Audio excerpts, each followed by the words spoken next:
What's up, creeps? Let's finish making our cabinet door frame. Yesterday on our rails we had made a dado the whole way through the rail, and I mentioned that we can't just go ahead and make a rail through the whole length of the stile or we're going to have a problem, and here's why. The pieces are going to go together like this. If we ran a groove like this through the whole length of this stile, when the pieces came together at the top, they would look like this. That dado would be breaking through the top of the stile, and you would see it at the top and bottom of the door. So what we need to do is make a dado on our stile here to receive the 1/4" panel, but it can't break through the ends. So let me show you how we do that on the table saw. What we want to do is figure out at what point on the saw table here the blade comes up through. It is right here. This is where the blade starts to come up through the face of the table. So we want to make a mark on the fence here, and we want to do the same thing down here at the back of the blade. And that's right there. Now we're going to go ahead and make a mark on the fence here. Now we want to transfer those pencil marks right up the fence of the saw here.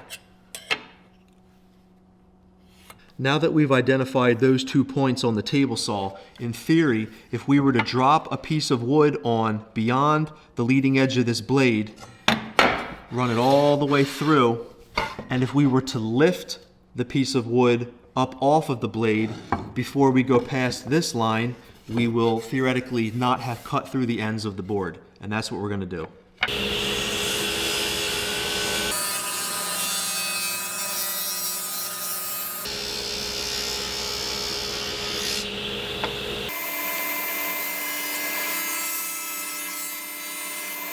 So now we have a stopped dado. It stops at the ends. Now once again, we're going to go back to the pocket screws to put this door frame together.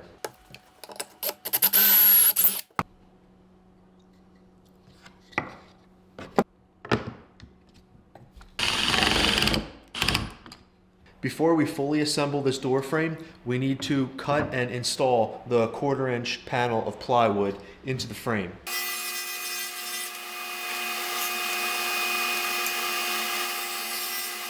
We just go ahead and drop our panel into the frame, like so. Give it a test fit. Yeah. All right, let's glue this up and screw it together. Well, there we go, guys. A completed shaker style cabinet door.